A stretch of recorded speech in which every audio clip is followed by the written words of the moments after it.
Good evening. Hello. We're going to go ahead.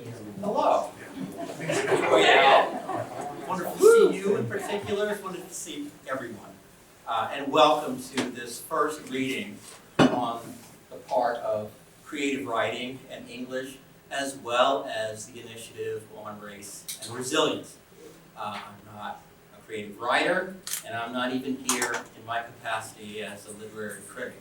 I'm here representing the initiative on race and resilience. And so I just wanted to take a moment to tell you a bit about the initiative in general, and more specifically in terms of two of its greatest successes thus far, who are in the flesh right here, right now. And we'll say something about that in just a minute. And then something very specific about Dionne Bremyer. And then I'll hand it over to Sewanee. So with all of that said, I hope most of you know I'm Mark Sanders, the director of the Initiative on Race and Resilience. And we just begun. This is really our first full year in existence.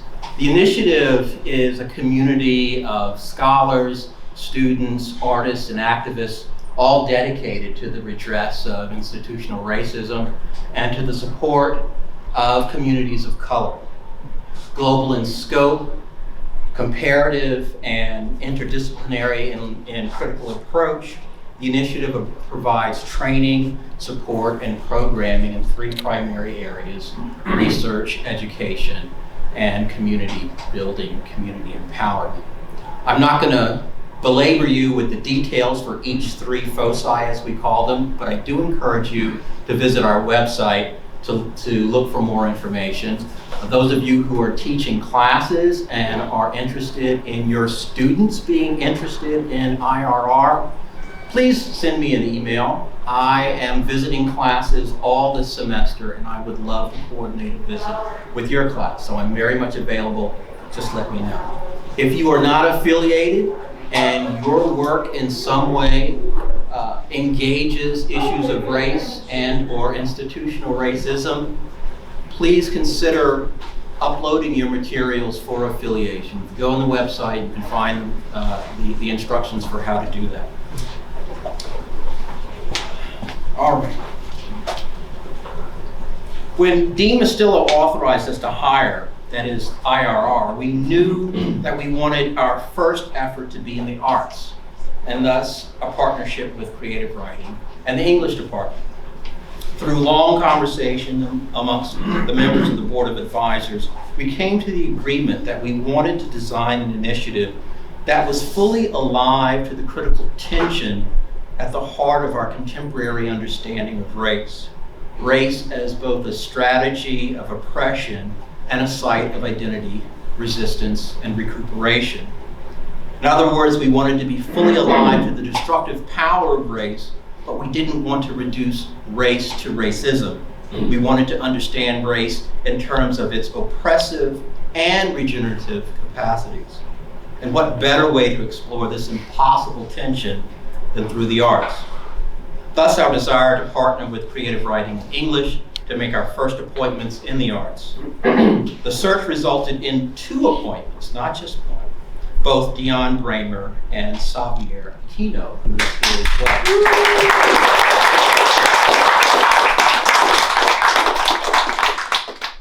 And so IRR is delighted to co-host with Creative Writing our first event of the year, a reading by Dionne Bremyer. Thank you, Dion, for accepting our offer and for being here.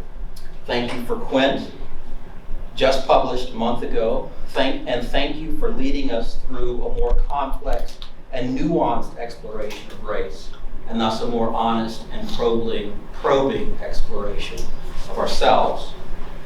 Now we will hear the official and formal introduction of Dionne Bremyer, the writer, from a member of the Board of Advisors for IRR, the Director of Creative Writing here at Notre Dame, the winner of the 2019 PEN/Faulkner Award, and the author of the much anticipated and newly released Savage Tongues, from which she will be reading next week. Professor Sewanee Venteflo.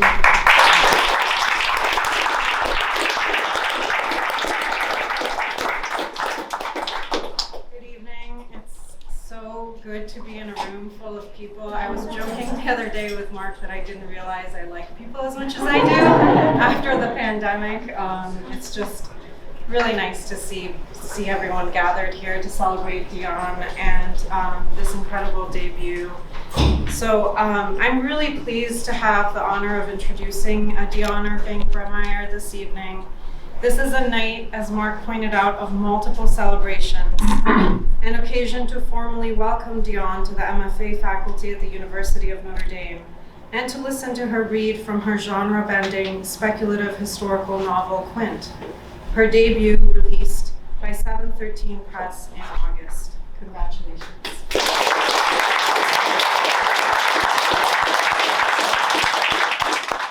Before I introduce her work, I want to take this opportunity to say, with her present this time, how meaningful it is to have her here as a colleague. Dion and Sevier's joint appointment with the Initiative on Race and Resilience represents a historic and groundbreaking partnership for the MFA program, because it has allowed us to recruit writers whose lived experiences and artistic practices speak to issues of race, racialization, and racism, deepening our program's commitment to structural anti-racism and to the celebration and amplification of American writers of color with enormous talent. Dionne is a gifted writer. Her language is agile, precise, intimate, consistently fierce and resolved in its capacity to take on issues ranging from domestic violence to motherhood, to grief, displacement, celebrity, to the kinds of quiet subterranean chasms that exist between emotionally misaligned lovers. Her sentences are vivid and taut, charged with an electric energy that propels the reader forward across a tightrope with confidence and verve. The questions her writing asks are expansive. How do we survive when we are caught in systems and structures that are perverse, corrupt? What does it mean to love, to engage in intimacy, or to want to perpetuate one's life by giving birth to another when one's own life is caught in survival in a transactional economy? She is a writer who is equally serious and playful, and whose work explodes off the page. There is a scene in Quint that captures this drive of pushing things to their limit and then some. It goes like this. She was so ravenous that she dreamed of eating the sawdust and bunting in the mattress. During the day, with her husband gone, she ate entire loaves of bread smeared with bacon grease and bowl after bowl of porridge. It seemed like there was never enough. Her breasts grew to a wide expanse, too large to be titillating for her husband, eventually expanding well beyond the confinement of any brasserie. She took to wearing an old sheet in the middle of which she'd cut a hole to put her head through. She imagined this was the way women must have been pregnant in biblical times. It was so cool and so loose. And then she stopped being able to bend over to shimmy into her underthings and to fasten her girdle. She stopped wearing those too. With each passing month, the weight seemed to come in somewhere new. Zaftwig and billowy, her hips spread flat and wide, her face ballooned, as though she'd stuffed her cheeks with cotton balls, and her fingers swelled so fat that she awoke one morning to find her wedding band snapped in half. In the vein of Zadie Smith's N.W. and Valeria Luiselli's Lost Children archives, Dionne Irving's novel Quint is based on a real-life family of quintuplets who rise to celebrity and fame in Canada in the 1940s. To quote writer Wally Lamb, Quint begins as an exploration of the ways in which innocence can be perverted and victimized by rampant commercial exploitation. From there, the story broadens and deepens to become a poignant and ambitious meditation on the human condition itself, particularly as it relates to our relationship with love or its absence. Quint is a compelling read, and Dionne Irving a writer on the rise. Dionne's fiction and nonfiction have appeared in Story, Boulevard, LitHub, Missouri Review, and New Delta Review, among other journals and magazines. 2 essays, Treading Water and Do You Like to Hurt, were notable essays in Best American Essay 2017 and 2019. Her novel Quint is out now, and her story collection Islands is forthcoming from Catapult Books in 2022. More recently, she has been awarded 2 Tennessee Williams scholarships from the Sewanee Writers Conference and a scholarship and residency from the Voices of Our Nation Writers Conference. It's such a pleasure to have you here, Dion. Please join me in warmly welcoming her.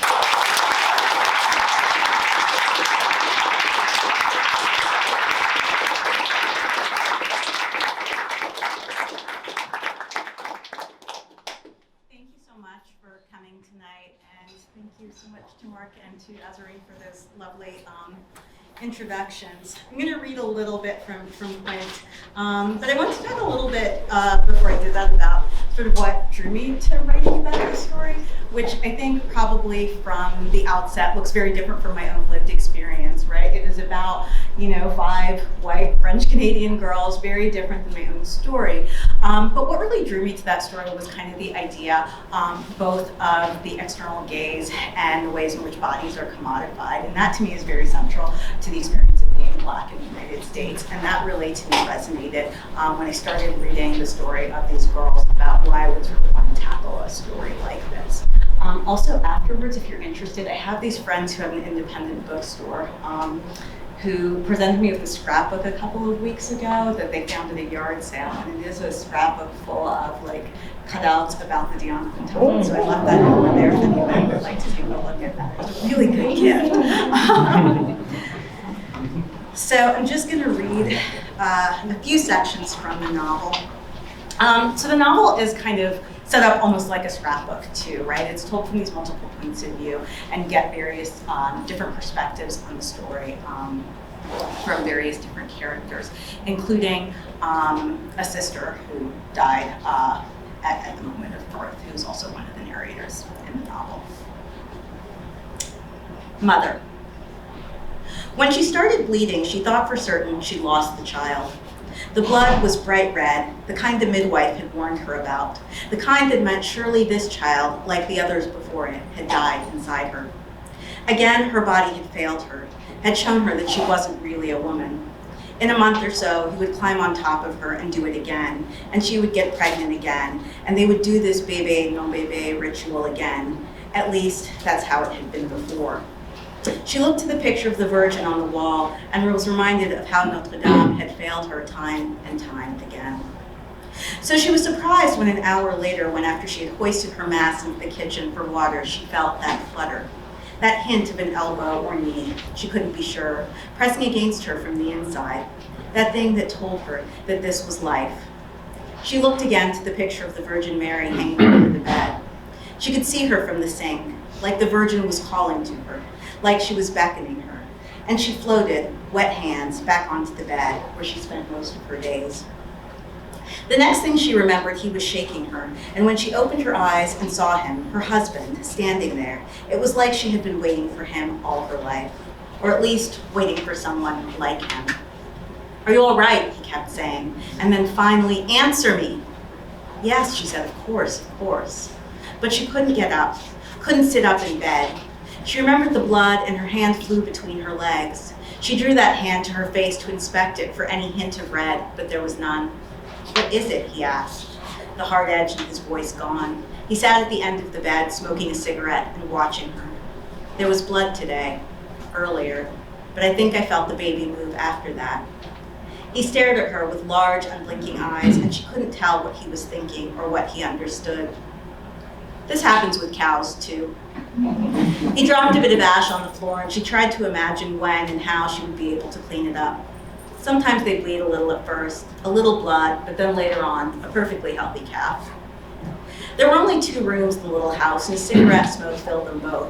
She wanted badly to open a window, to breathe in clean, crisp January air that cut right through her lungs in a way that both stung and felt delicious. He got up finally and went into the front room, lighting a second cigarette on the stove, a wedding present ordered from Sears and Roebuck.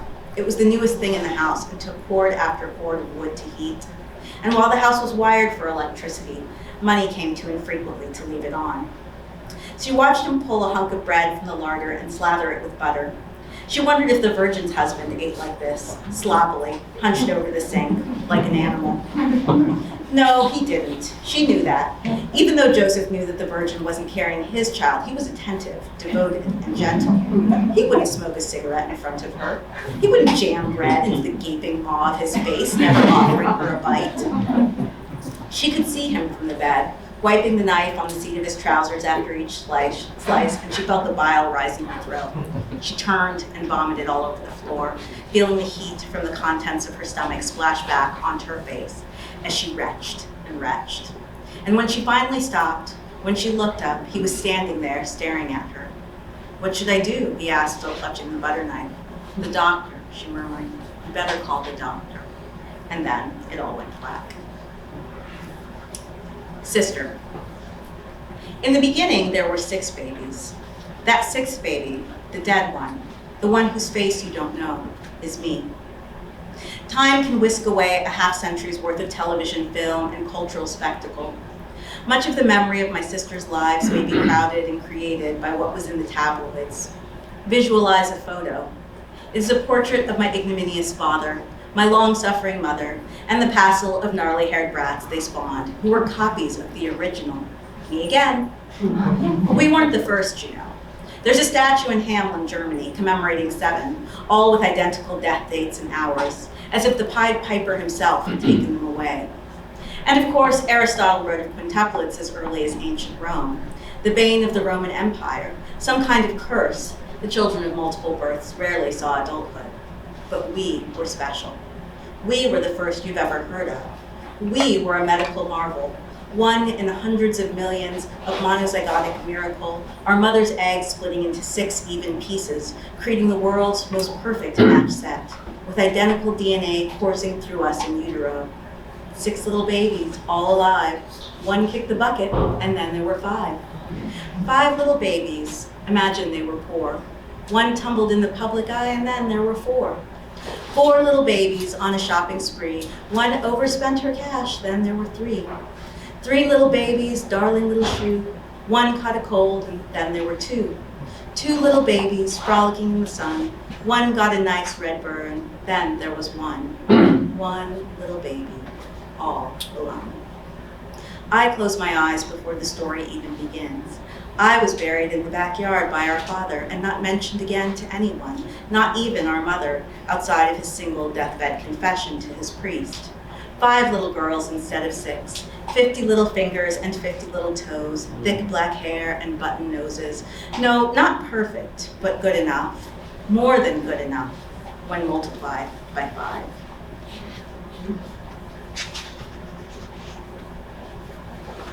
Temiskaming. This is the town where the quintuplets were born. At 25, Catherine Phelan was one of the oldest pregnant women in Temiskaming. By her age, most women were working on their 5th or 6th child. We whispered about her and had full-blown conversations in the company store, where the Phelans were not allowed to shop, and even in the women's auxiliary sewing circle. The pregnancy was a topic of conversation because of her age, but also because of her size. The woman was fat, obscenely fat. It is the French, the mayor's wife said. 1 baby and they are ruined. And you know they never have just 1, said the postmaster's wife. And we laughed.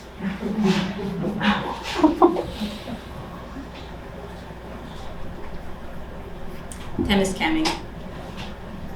In the weeks following the birth of the 5 babies, as news spread, women in the French community volunteered as wet nurses. They were farm wives mostly, Catholics who were both superstitious and suspicious, but they knew that in the Phelan house they would have access to the miraculous, to the spectacular. And on that basic, shameful level, each woman wanted a chance to be involved, to take part in the miracle. They wanted to jump into that spectacle breast first, to feel the tug of life and nature in its gaudiest, most freakish outing. It would make them feel not like poor, bedraggled farm mothers, but rather like handmaidens to greatness, like mothers to humanity, like the Virgin herself. 3 days after the birth, Dr. Lefebvre and his nurses packed up and left and were replaced by a steady stream of women coming and leaving Madame Phelan's front parlor. Many of us got called forward at the trial later as witnesses. Madame Tremblay, Gauthier, Bergeron, Nadeau, Beaulieu, Bremyer, Landré, Blay, Lachance, Michaud, and Bédrade all trooped through the tiny house in those first few weeks. They each believed they did their good Christian duty, offering more than 20 breasts to feed the children, as they were all mothers themselves. While noting the deplorable state of the house, they brought covered pie tin plates of supper for the Félin. They hand-knitted blankets for the new mother, for the 2 tiny babies. They noted she was still quite large. They brought wood to keep the stove going. They mentally recorded that the father smelled of liquor. They tried to be patient with the mother, who cried often. They noted the absence of her own mother. But the reason they were there most often, and most of all, was to stare into that basket, afraid to even touch those babies. They would look chastened years later when a barrister questioned their motives. But by then, they were able to admit to the wrongdoings of their spirits and bodies. They had been to confession and absolved themselves of all misfortunes that had come to those girls. They blamed the Félin. They said that the father rarely picked them up, choosing instead to stare at them as if he couldn't believe they were his, couldn't believe they were real.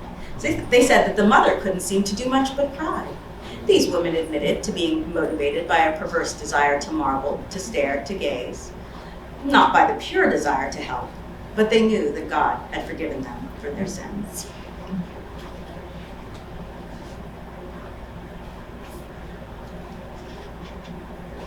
Sister. Later, these early moments were immortalized at Quintland, that opulent yet rustic shrine to my sister's spectacle, with a series of tiny wax replicas, my sister shrouded in a glowing light, smiling beatifically, while, with the exception of Maman, the other models in the room, our father, Dr. Lefebvre, and an assortment of midwives, are stooped, hunched, with die-cast heads that only a phrenologist could love. Artistic license that went eerily well, as far as I can tell. The diorama was a commissioned piece, which has long since been relegated to some government archive in Ottawa. In the mold, Maman, her arms out of proportion with the artist's rendering of her body, managed to wrap them around all of my sisters at once, as though drawing them closer to her. There was no hint of the 65 pounds of pregnancy weight that would linger well into her old age. Instead, she looked like a young maiden fawning over her brood. The artist was paid in cash.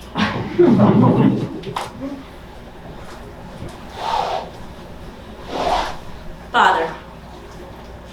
The children had barely been alive a full month when he was contacted by an American. Calling from Toronto, the man rang the town post office where the postmaster took a message that he later gave to Father. The man wanted to meet to talk about his babies. There might be some money involved.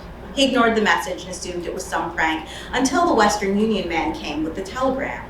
He'd never received a telegram, ever.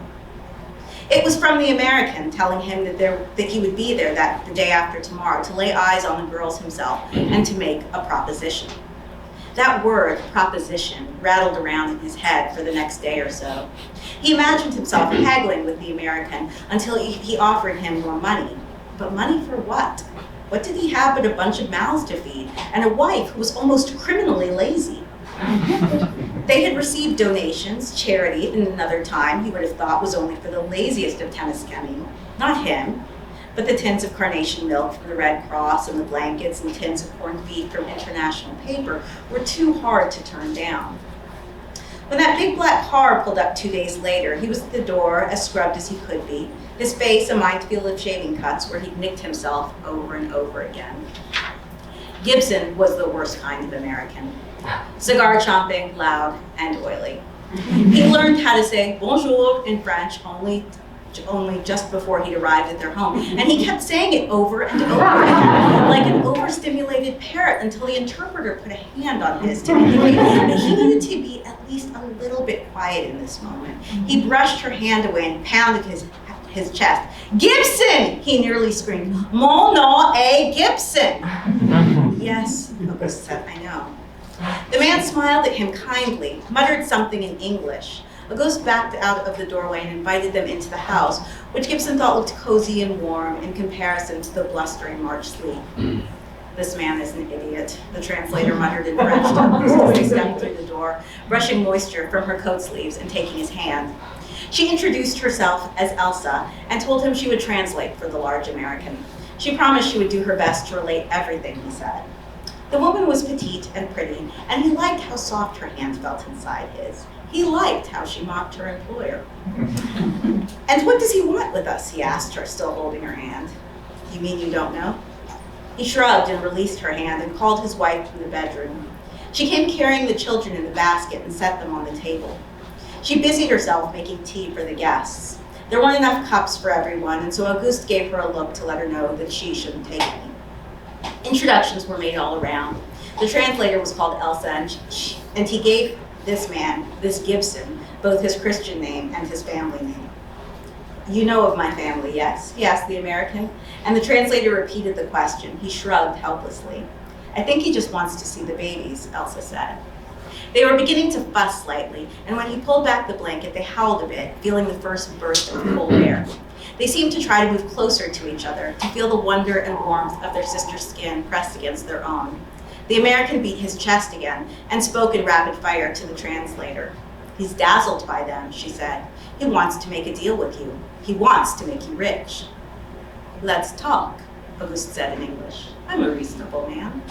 He had practiced this phrase over and over as he put on his pants and a vest, the one he wore on his wedding day. And when the words came out of his mouth, he imagined that he'd been saying them his whole life, that he was a man who sat at the head of the table, a man who had the power to make things happen, and that his whole life had been leading up to this moment. Gibson's terms were these: $5,000 to him for a month-long exhibit in the Canadian Pavilion inside the second hall at the 1939's World Fair in New York City. "But 39's already passed," he argued. "It is how these things work," the translator said. 1939 lasts 2 years in New York City. And he laughed a little. Imagine a woman who made jokes. She explained that the pavilion would focus on the products of nature's gift: mining, lumber, and industry. And the most spectacular example, his 5 daughters. With the girls as an entry point, the world would be introduced to Canada's quality, variety, and abundance. By showcasing his 5 healthy, bouncing, identical babies, the pavilion would draw thousands, maybe millions of visitors, and with those visitors, finally, a healthy profit, not just at the pavilion, but throughout the fair. The 1939's fair in New York was closing its doors in October of 1940, and what a perfect final exhibit for the Canadian Pavilion, a way to link the past and the future. For babies, and babies that looked as though they had been made in a mimeograph machine, certainly bespoke a kind of future. Gibson said all of this loudly in English, while Elsa translated as fast as she could, occasionally rolling her eyes in a way that only he could see. He couldn't make that kind of money in a year, even in 2, and now it seems his prayers would be answered. Someone else would help him provide for those 5 girls. As if on cue, they began to cry, mewling little cries of hunger, and his wife began feeding one at a time from a bottle. He gave her a look and hissed in a low voice that she ought to keep them quiet. Didn't she understand? Big things were happening for them right here at this moment. Gibson planned to exhibit their children and to make them the toast of the world. With accolades came money, maybe even more than the $5,000 he was promising. She looked at him with those heavy-lidded eyes and shrugged her shoulders. She turned toward the window, bouncing one of the girls ever so slightly, and he wished in that moment that something would strike her dead. "It sounds good," he said finally, turning back to the pair. "But let me talk it over with my priest and Dr. Lefebvre. Who knows if the girls will even live?" This sounded more callous than he meant it to, but he couldn't take it back after he'd said it. Elsa. The father apologized for his blunder.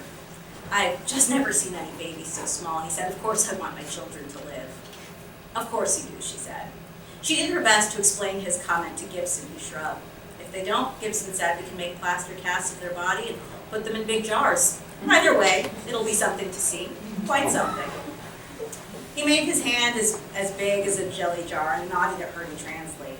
She stared at him, wondering what kind of animal she was. She turned towards Auguste. "Go," she said instead of translating. "Talk to your priest or your family. We will wait." "Thank you, madame," he said. "Thank God for you." The man put on his coat and pulled a tube over his ears. "I'll be right back." He didn't say so much as goodbye to his wife.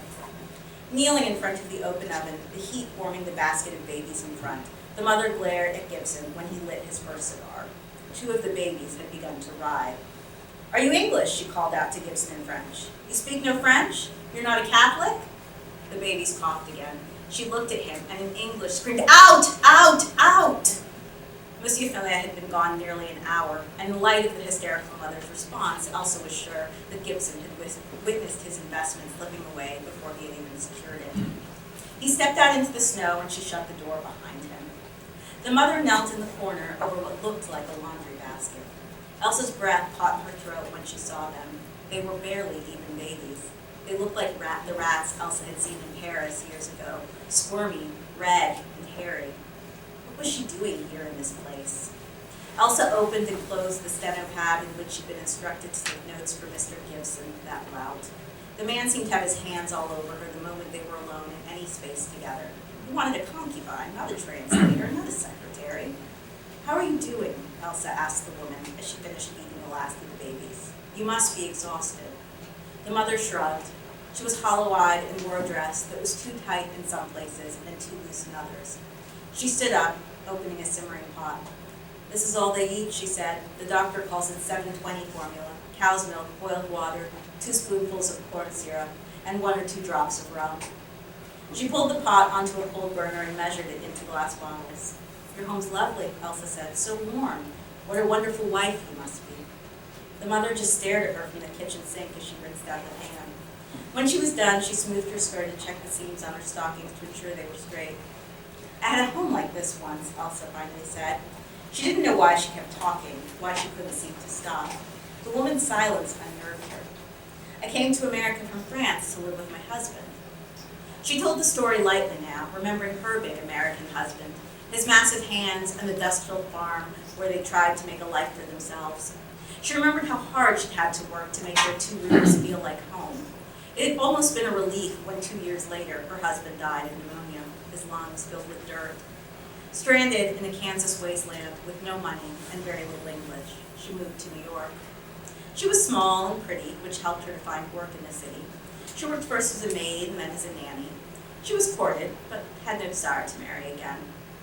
She learned English a little at a time through her jobs and eventually saved up enough money to go to school. She lived like that quietly for 5 or 6 years, and by the time she'd saved up enough money to go back to France, she was already 35, and her parents warned her not to come because of the impending trouble. She kept talking, the sound of her voice seeming to close the space between them, until the hollow-eyed woman moved closer, sat next to her, and even took her hand. Finally, the woman burst into tears. "I'm so sorry," Elsa said. "I didn't mean to upset you. Your life must be an endless list of tasks for 5 new babies. You don't need to take on my heartbreak." "It isn't you, mademoiselle," the woman gasped between tears. "It's me. I'm not like you, beautiful and smart. I have no skills, no talent, and no idea what will become of me." Her words were stilted as she tried to use her most proper-sounding French, the remaining formal in speech despite the intimacy of their conversation. "The opportunity to take a long bath," the woman said, "to linger over a slice of buttered toast, to wash her hair, such little comforts." They ended up, somehow, together at the sink. Elsa didn't know if she led the woman there or the other way around. She unpinned the woman's hair. It smelled both sour and greasy, but was long and brown and ultimately pretty. "Your hair's lovely," she told her. With Mr. Gibson outside smoking his second cigar, she helped the woman out of her dress and brought a fresh one from the wardrobe. Elsa recalled wearing the same dress for 2 weeks after her husband's death. She was so stricken with grief, she couldn't be bothered with changing. She remembered the way she lunged at one of the Kansas farm women who had tried to comfort her, how she had cursed at her in French. But this woman spoke her language, seemed to know her, and yielded to her touch. Elsa pumped water into the sink that seemed identical to the one in her grandparents' house in Toulouse. She told the woman about her grandmother's kitchen and the lilacs that grew in the field near her house. She washed the woman's hair in slow, methodical strokes until she felt her beginning to weep. She kept on and let the woman cry. She rinsed out the soap and squeezed a little lemon into the woman's hair, as her own mother had taught her to do, and brushed it as gently as she could, taking her time and handling the tangles. "Does it hurt?" she asked. Tears gathered in the mother's eyes but threatened to run down her cheeks again. Not in the least. When her hair was dry, she twisted it into a bun and secured it with hairpins. She unzipped the woman's dress and lifted it over her head. It came down over her shoulders like a pink waterfall. Elsa looked at the network of scars covering her belly and hips, light and pink. They crisscrossed her body like a railroad map. She had been marked by this emblem of womanhood, and Elsa wondered what it meant to be a mother. The dress was ugly, but a perfect fit. She helped her do up the buttons, watching the woman as she watched herself in the warped-looking glass on the wardrobe door. All of a sudden, they were both embarrassed. They sat on opposite sides of the room and didn't speak again until the Mr. Gibson and Monsieur Fenin came in, grinning and handshaking, as though it had all been decided, even without the help of an interpreter. "A man like me should be in jail," Auguste said to Elsa. "I haven't had a nickel in 9 years, and now here I am with a fortune." They decided that he would get $5,000, with an additional $1,000 going to the priest. As Auguste explained and Elsa translated, the priest said the birth was a miracle, and so the church deserved to get a share. $5,000 seemed like a lot of money to her, too, and while she knew that the mother needed help, more help than it was possible to imagine, she wondered what the money would really do. What good could this offer that miserable woman? She looked at the woman as she picked up each child in turn, trying desperately to soothe them as they made minor keyed snuffling sounds. This woman needed another set of hands, a sister, a mother, a friend, much more than she needed that money. And wasn't it Elsa's duty as a good Catholic and a citizen for Christ to find a way to help this woman? Once the deal had been finalized and Mr. Gibson had returned her to the bed and breakfast in Penistemming he'd hired for her, Elsa took a long hot bath and thought very hard about what she could do, what she should do. She wasn't much better off financially than those people. She was proud of the small life she'd built for herself, but even she had missed a meal or two when times were tight. She couldn't imagine how different her life could be with $5,000. What did that much money even look like?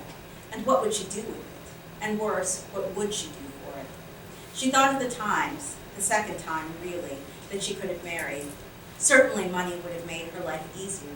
It would have smoothed away things that she was having to do now. Fill the cracked tub with ruddy brown water for a bath, and later rinse out a pair of stockings in the sink.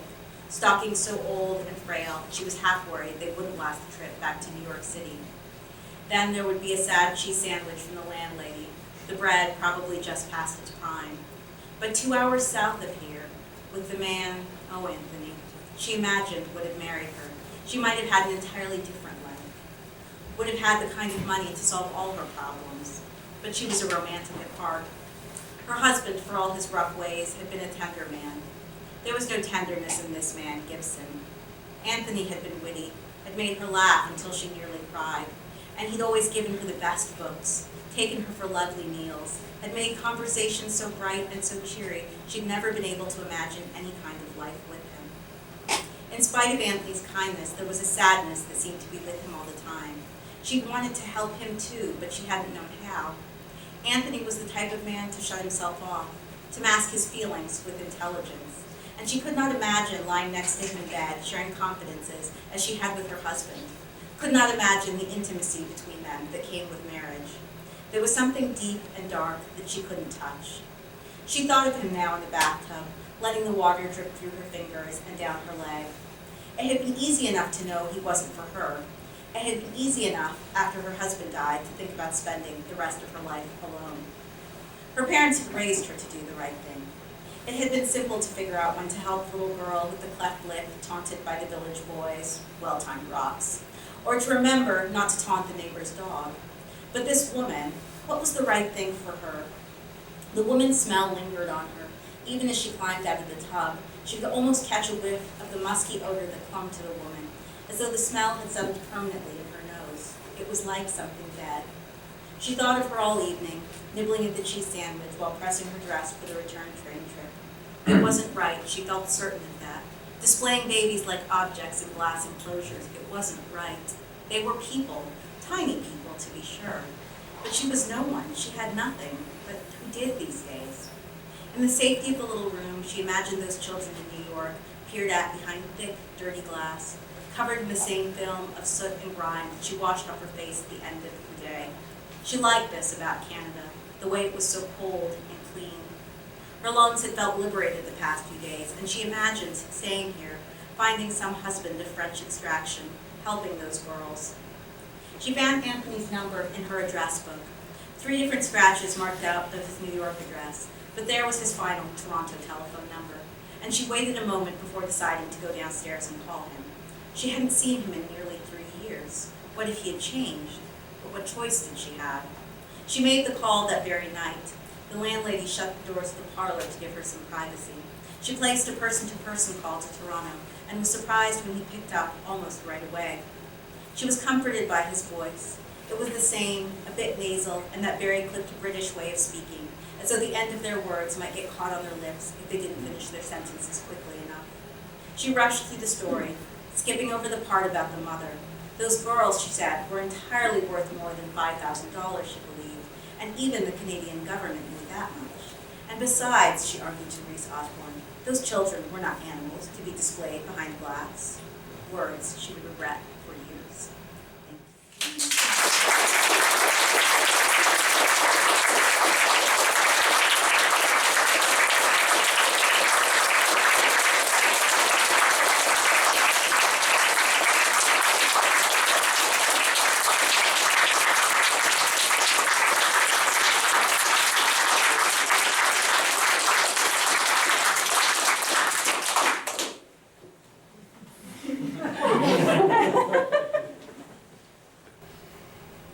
I'll ask a question to start us off. I've always been curious when you first learned about the story and sort of where you were when you learned about it. I mean, you talked about what drew you to writing about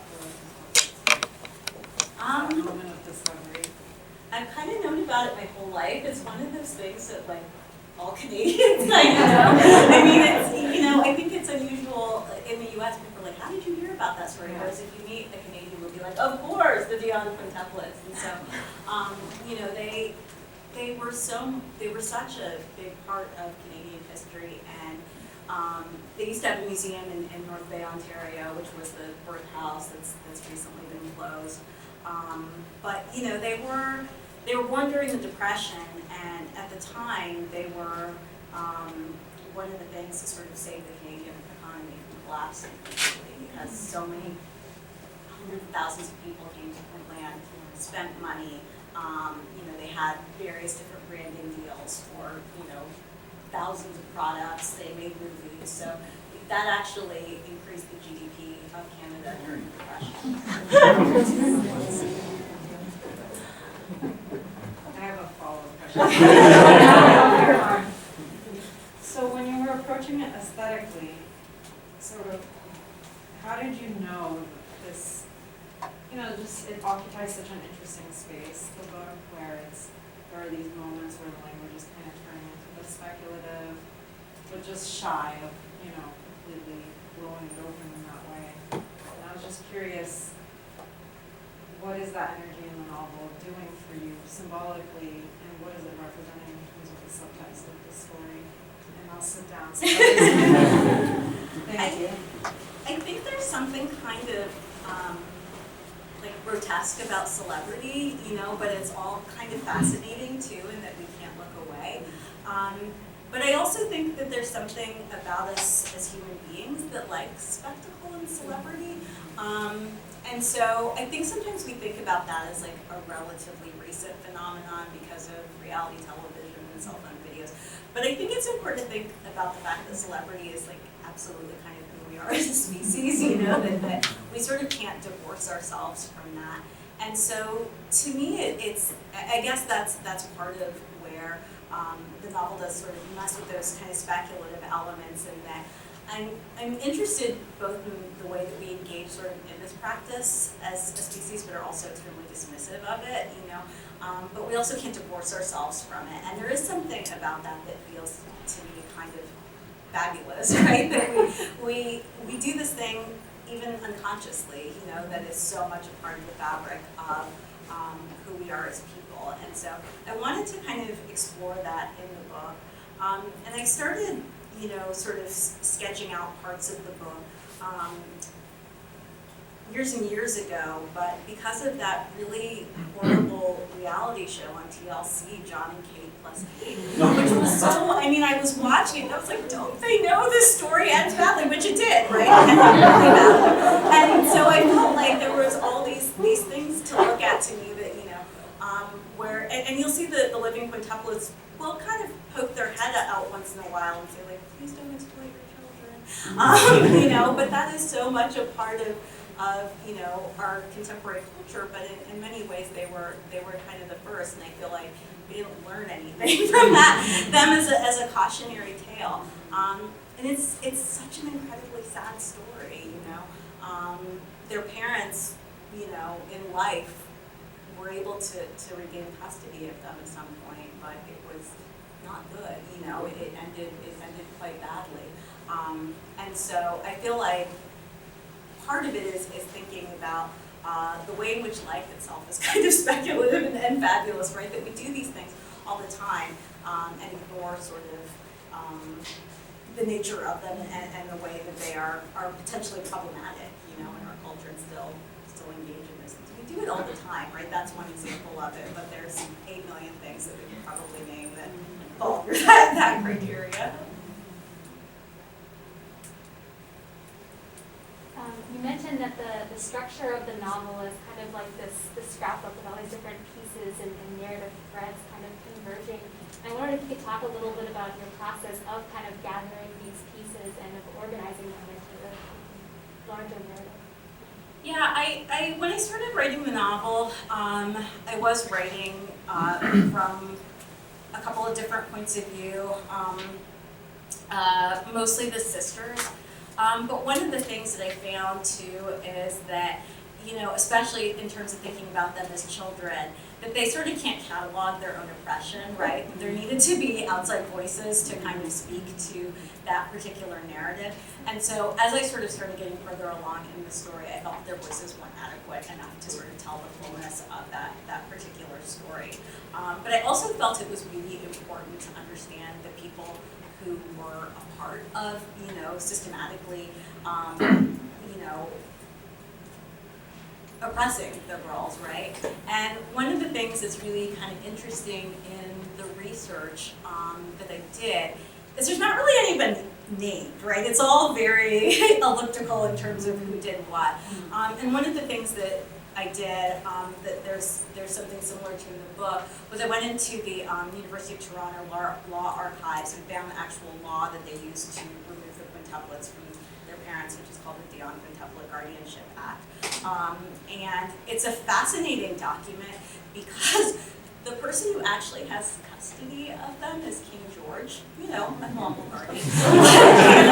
A Commonwealth country at that point, and so the king is technically their legal guardian. And, you know, that's a really weird thing, right? The sort of legal acrobatics they use to do that. And the family had other children before, and so, I mean, it's totally about them being poor, right? I mean, it's not about anything other than that. And so I felt like it was important to think about not just assigning blame, but thinking about who these people were that made these problematic choices behind the scenes, who might not come up sort of in the historical research by name, but thinking about the fact that all the things that happened to those girls were because of choices somebody made, right? And that somebody had to say yes, no, yeah, that's a good idea to exploit children, or, you know, what does that mean to make that choice, and who is that person that has to kind of grapple with that? And so that's kind of where those multiple voices kind of arose from, is trying to think about how to see that particular story, both from the people who were living inside it, but also from the people who were the agents in terms of constructing that particular world.